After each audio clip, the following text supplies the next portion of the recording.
O meu nome é Carlos Batista Lobo, sou professor da Faculdade de Direito da Universidade de Lisboa, advogado, consultor em projetos de investimento internacional e consultor da Bridgewater. O desafio que me foi colocado assenta precisamente no âmbito daquilo que me desafia. Projetos inovadores, com alguma complexidade e que também tem subjacente uma integração de conhecimentos e de valências que muitas vezes precisam de diferentes experiências. Esta plataforma Bridgewater, uma vez que combina todas essas experiências, pareceu-me uma boa plataforma para desenvolver as minhas capacidades, as capacidades dos parceiros e também a de clientes que queiram efetivamente serviços com esse perfil de inovação e de desafio de situações difíceis e complicadas. Tornar fácil aquilo que é difícil é uma das minhas principais valências.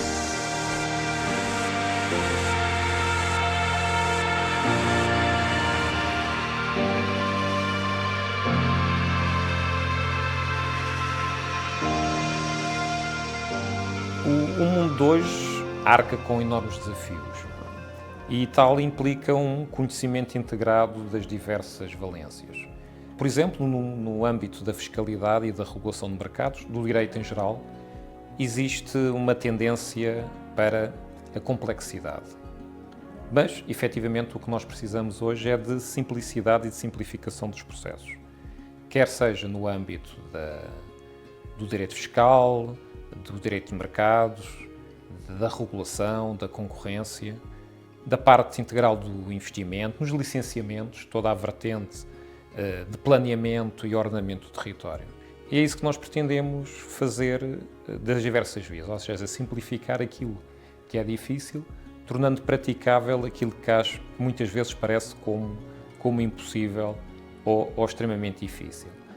A minha valência essencial é a transversalidade, como eu disse, sou professor da faculdade, mas também estive no campo da política, estive secretário de Estado durante muitos anos, fui adjunto do Ministro das Finanças em todas as áreas relacionadas com as questões governamentais, nomeadamente as questões económicas e financeiras, mas também sou investidor e parceiro de diversos negócios que são desenvolvidos no nosso país e fora, através de diversas plataformas.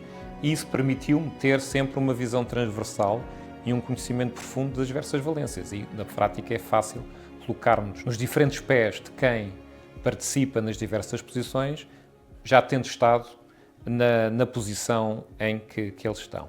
E, de facto, é esse acumular de experiências, não é? Também um acumular de confiança que foi sendo criada ao nível dos diversos stakeholders e que nos permitem, de facto, evoluir nessa complexidade, atingindo a simplicidade baseada numa estrutura de confiança e de conhecimento. Hoje em dia, neste mundo cada vez mais imaterial, cada vez mais despersonalizado, eu considero que a confiança e a relação pessoal é um ativo cada vez mais valioso. Eu sou nascido e crescido em Portugal, em Lisboa, o mais alfacinha que se pode imaginar, mas sempre tive a sorte de trabalhar pelo mundo inteiro, tendo como base o nosso país. Eu, durante muito novo, tive também a sorte de trabalhar no Ministério das Finanças, no Gabinete do Ministro. Lembro-me, fui o coordenador da introdução do euro em Portugal, lembro-me disso, de 96 a 99. E lembro-me na altura que fiz a contabilização de viagens a Bruxelas e eram 170 ao nível das viagens. E essas só a Bruxelas, não as outras que se teve que fazer por toda a Europa. Depois também tive a sorte de ser o coordenador da negociação das convenções para evitar a dupla tributação de Portugal. Quando eu tomei conta delas, em 1997, tínhamos 13 e acabámos com mais de 60. E isso implica, efetivamente, umas grandes viagens. Sempre trabalhei muito com os nossos países africanos de língua oficial portuguesa, com o Brasil, ou seja, tendo em consideração a criação dos vínculos e das relações especiais. E depois fui, durante muitos anos, líder do Departamento Fiscal da EY em Portugal, sendo a EY uma empresa global, também implicou de facto que a partir de Portugal se trabalhasse na generalidade da Europa. Por isso, e ainda hoje, grande parte dos projetos que faço, o maior projeto é com Moçambique, outro com Cabo Verde, Guiné-Bissau, foi um que eu estive a tratar agora, ou seja, tento sempre manter essa ligação com os diversos países. Embora hoje em dia também, e agora também relembrando um pouco do dia de hoje, estivemos a falar também do mundo virtual, ou seja, da questão da imaterialidade e todo o sistema de tokenização económica que de facto aí não tem fronteiras, não é? Hoje em dia a ideia de fronteiras é um pouco démodé, porque num negócio a escala global nós temos que falar do mundo as a whole e não pensarmos unicamente no quintal que é o nosso país, que é um sítio maravilhoso que eu não troco por lado nenhum, mas que efetivamente deve servir de plataforma para uma ação global, um pouco também o que nós fizemos no século XVI, não é? Em que usámos o nosso país como uma plataforma e fomos a primeira nação global a nível mundial. A rede de relações, o networking ou o ecossistema da nossa vivência é o nosso principal ativo. Como eu disse ainda há pouco, a confiança é hoje crítica num mundo cada vez mais impessoal e despersonalizado. E o principal ativo que nós temos da nossa vida é efetivamente as credenciais que fomos obtendo da relação interpessoal que criámos nas diversas circunstâncias.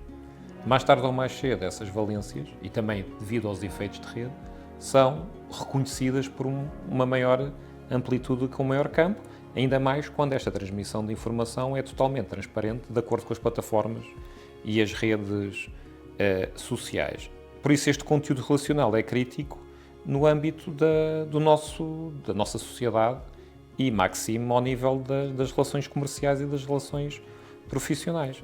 Eu posso dizer que hoje em dia, sem confiança, sem esse conteúdo relacional, sem essas credenciais interoperativas, ou seja, da vivência interpessoal, não é possível fazer absolutamente nada na sociedade de hoje, porque efetivamente aquilo que nós somos é aquilo que os outros efetivamente pensam de nós, numa vertente não depreciativa, e convém efetivamente nós provarmos o nosso profissionalismo, a nossa boa personalidade e as nossas vitórias e também as derrotas, quando existem, que também são um ativo que se quer demonstrativo, aos restantes. E depois, obviamente, tudo flui de uma forma natural em termos de desenvolvimento. Por isso, o ecossistema, não é?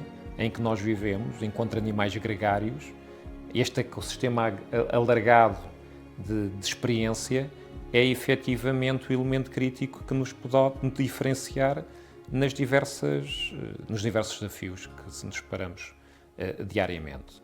E nessa medida, eu concordo em absoluto que hoje em dia é esse conteúdo relacional que é efetivamente relevante e que é o fator diferenciador ao nível da nossa estrutura social e é o nosso principal cartão de visita para os diversos desafios que nos podem deparar. Nós hoje em dia sabemos que há uma grande crise no mercado imobiliário, o arrendamento e a construção e os preços de aquisição das habitações estão cada vez mais elevados e verificamos que cada vez há menos edifícios e cada vez menos construção. Isto prova a falha do mercado, a falha do próprio sistema, sem que ninguém consiga resolver isso. E muitas vezes temos situações como o Simplex, que devia ser para simplificar e que na prática tornou ainda mais complexo, porque as normas que eram para ser simplificadas, a burocracia regiu contra, porque não as entendeu, e todas as outras que podiam ser feitas com alguma dificuldade, numa interpretação ao contrário, tornaram-se proibidas.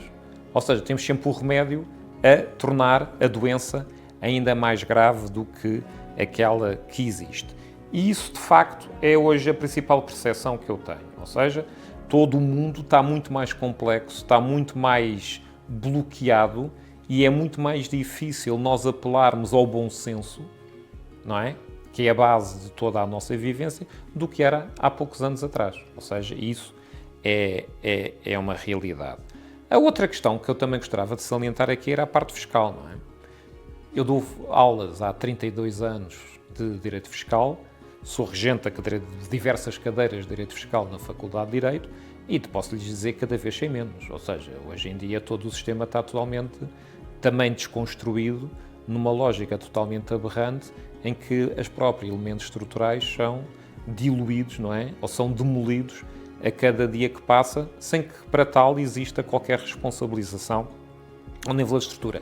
O mesmo se diga ao nível do nosso sistema de finanças públicas. Nós continuamos com um sistema de finanças públicas que é do século XIX. Continuamos com uma contabilidade de caixa de mercearia no século XXI. E ninguém faz nada para melhorar o sistema, apesar da legislação de modernização ter sido aprovada em 2015, mas ninguém quer saber. Ou seja, hoje em dia temos de facto um modelo quase anarca, não é?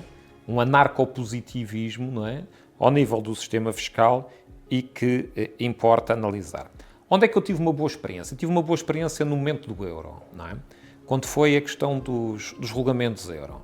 Foi uma negociação árdua, também com o Pacto de Estabilidade e Crescimento, não é? Em termos de 1995-96, e de facto os principais artífices de uma boa solução, eu posso dizer que de charneira éramos nós e os irlandeses, no modelo da construção, mas efetivamente o Reino Unido, a equipa do Reino Unido, que não tinha nada a ver com aquilo, mas que participava a título de observação, tinha uma postura altamente construtiva. Ou seja, sempre que havia um bloqueio, apareciam sempre eles no fim a dar a melhor solução, a solução equilibrada que tinha. E isso pareceu-me que é uma boa solução, aparecer sempre alguém, uma terceira parte observadora e que não tenha um interesse direto a resolver as questões. Acho que esta perspectiva de uma terceira perspectiva de fora, é sempre uma boa ação. E lembro-me também de um outro assunto, quando estava na liderança do Departamento Fiscal da EY, que foi um pedido da Administração Fiscal canadiana, por causa do nosso modelo SAFT. Eu, quando fui Secretário de Estado, fui eu que introduzi o SAFT e todo o modelo do e-fatura e a digitalização dos sistemas, os sistemas de controle das faturações. E depois, na EY, passado 3 anos, apareceu um pedido à EY portuguesa, porque sabiam que eu lá estava, para fazer um diagnóstico dos sistemas da Administração Fiscal canadiana. Eu, surpreendido, não é? Então o que é que queriam os canadianos de uns pobres portugueses que estavam muito mais atrasados que eles, ainda estavam a dar os passos que eles já estavam à frente? E eles responderam: não, nós conhecemos o vosso sistema, que tu implementaste, e ficámos muito impressionados, e então, como somos obrigados a ter análises terceiras, diagnósticos externos, para melhorar, achamos que vocês seriam os mais adequados. Mas eu digo, mas vocês são os melhores? Sim, nós somos os melhores porque temos estas third-party assessments que nos ajudam a melhorar e a desafiar a todos os momentos.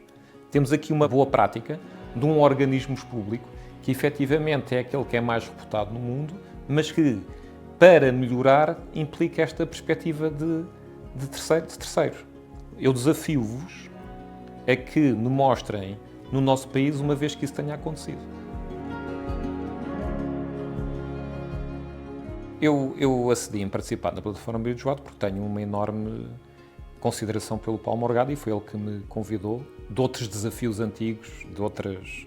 Aí está, as valências antigas e o conhecimento de rede que se tem e que se conquistou. E tendo em consideração essa admiração mútua, que eu acho que ele também tem por mim, acedi. Acedi porque efetivamente é uma boa ideia, não é? E era uma ideia efetiva de desintermediação e de criar uma plataforma, um ecossistema de valências relativamente a pessoas que todos nós consideramos e que mais tarde ou mais cedo nós todos conhecemos dentro da nossa estrutura da própria vivência.